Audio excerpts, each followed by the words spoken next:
The Be careful with it. Good gosh. Is that all it does? I don't think you put it in that way. Really? It only goes in that far? I don't know. I don't remember. Oh, look. Oh my gosh. A light came on. Is this the volume? I don't know. What is this thing? I don't know how to use this thing. It doesn't seem to me. We need an old person to help us here. Maybe the speakers are not working. I don't know. Okay, we need somebody older than me, apparently. Welcome back to the channel. It's been a while. Need to post some updates.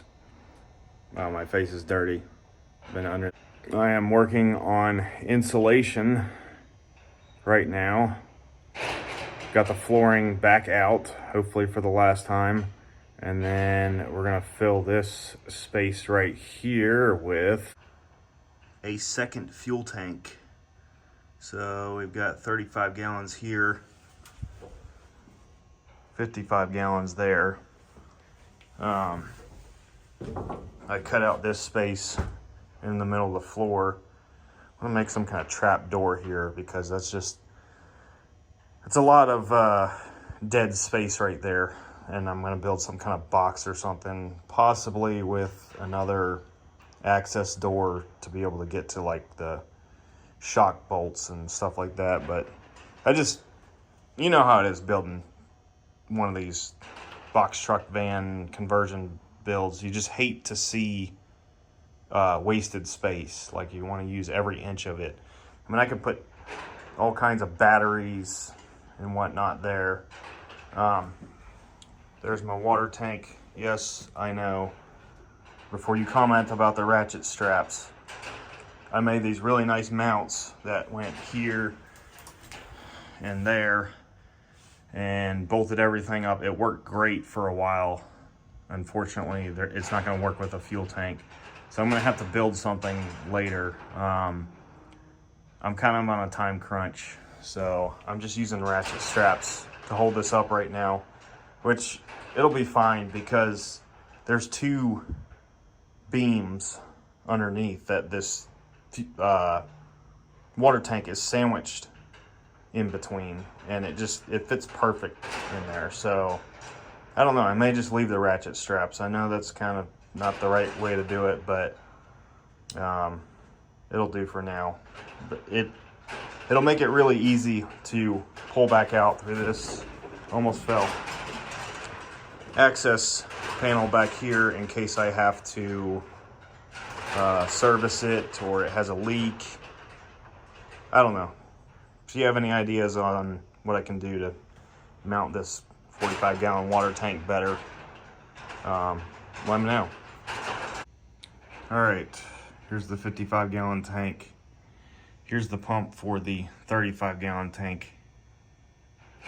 I think that they use the same sending unit. Even though this is a 55-gallon tank, the resistance should be the same. So it was registering a quarter of a tank. I unplugged the fuel relay because you don't want to run a fuel pump dry. So I'm gonna plug this in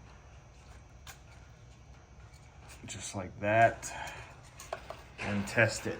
And you'll just have to trust me because you're not gonna be able to see the fuel gauge.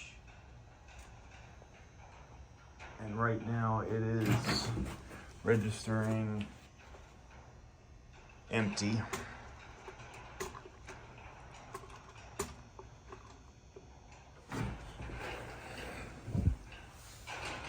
Gonna come up quarter tank. It's registering quarter tank. It's slowly rising. Full. Sweet. So yeah, this is the same sending unit and it'll work with my fuel gauge.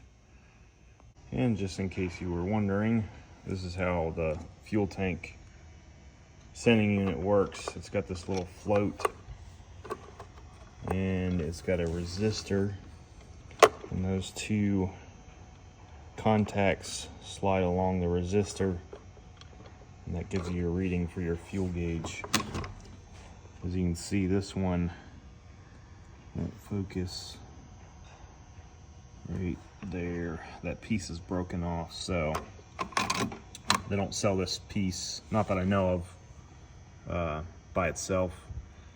So I had to get a whole new fuel pump, but at least I know it'll be brand new. And here it goes in the tank. Angle it a little bit. Always want to make sure you apply a little bit of grease. And I'll need 2 hands for this part, but there's a line-up tab that lines up with that indexing spot right there. I'll be right back. And that went way easier than a lot of these that I've done. Sometimes this ring can be a real pain to get off, but I basically just took a screwdriver and hit it sideways. And it even comes with a new connector, which I was gonna have to hunt down, so I'm glad I'm getting a fuel pump. So you might be wondering, how am I gonna switch back and forth between 2 fuel tanks? It seems like a daunting task, but actually I think it's gonna be pretty easy. This is a transfer switch out of like an old Ford Econoline. It's like $90 with the connector, mounts to the frame, and what it does is you have your main supply, auxiliary supply, main return, auxiliary return. When you flip the switch, it feeds, this is what feeds the engine. So this is your return, no, this is your return, this is your feed line, and it pulls from either tank. I'm gonna read these instructions and figure out how to wire this up and report back. Got the fuel tank mounted under the water tank. There's just enough room for the fuel lines, filler neck, and vent. And I'll still be able to service it if I ever need to. Unfortunately, I won't have an access door to change this fuel pump out, but it's brand new. So, yeah, this should be permanent.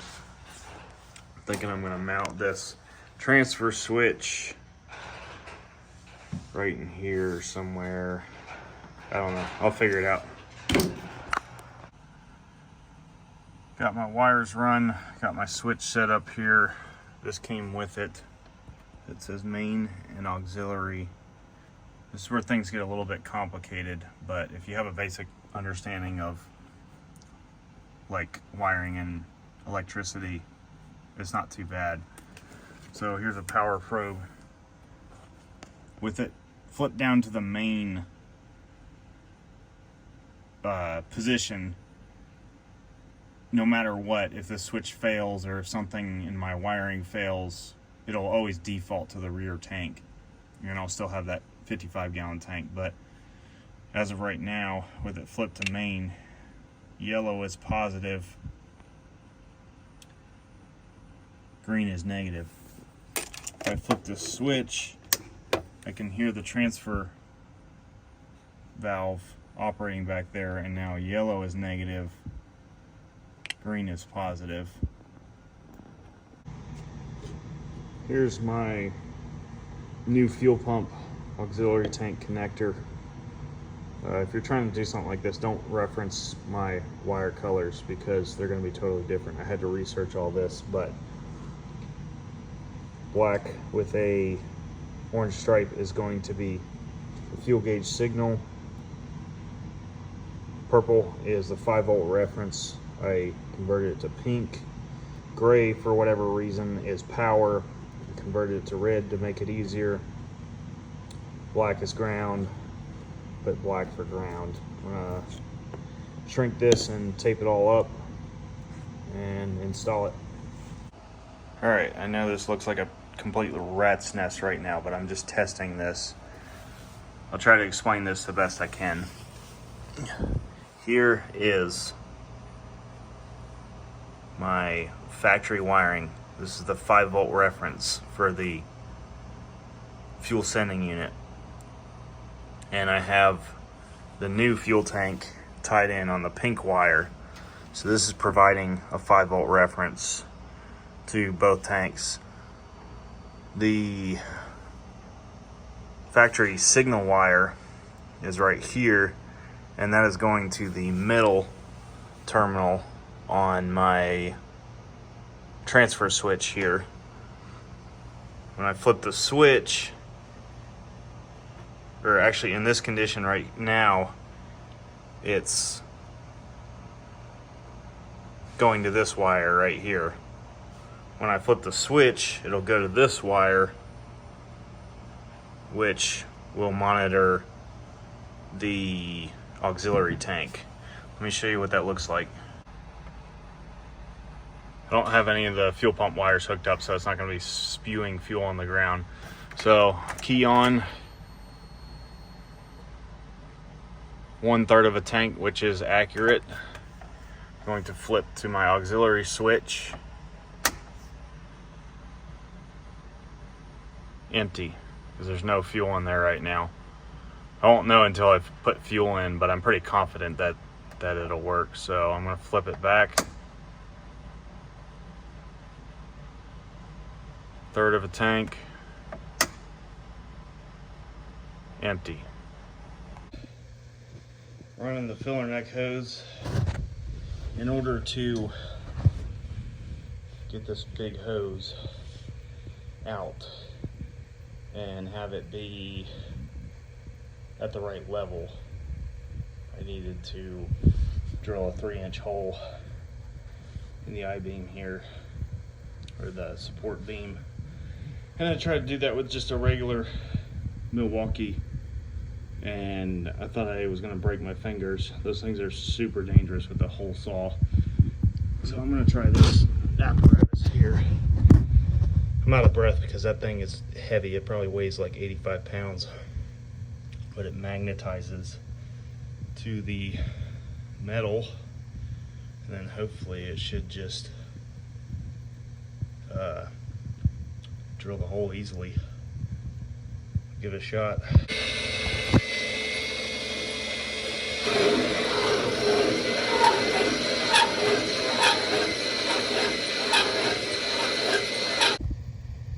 And there's a top view of this thing.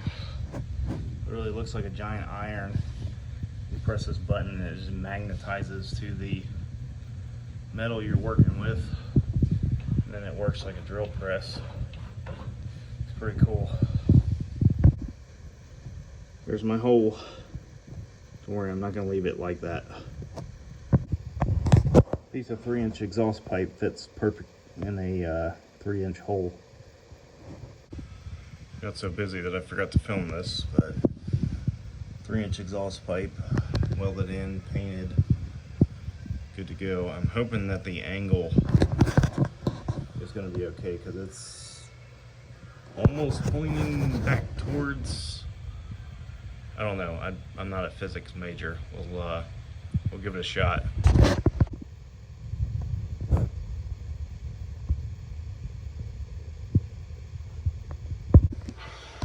Filling in all the gaps.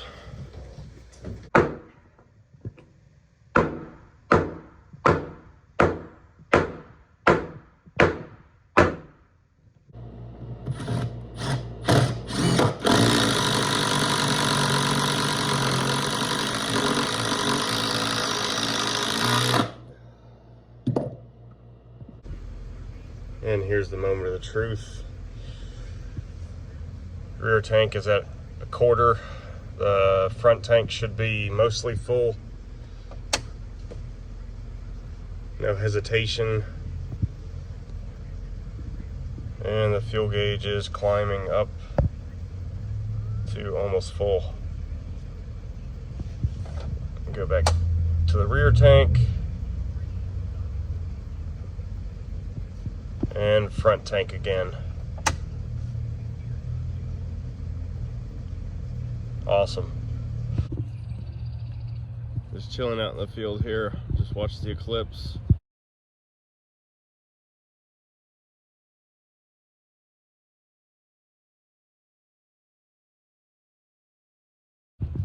Took our camper on its first maiden voyage Getting about 9.6 miles to the gallon, and yeah, the range is awesome. It looks like I'm going to get over 1,000 miles of range, but I'll test that theory on this trip. We're in Paducah, Kentucky right now. Russell's running away. Russell, come here. Catch y'all later.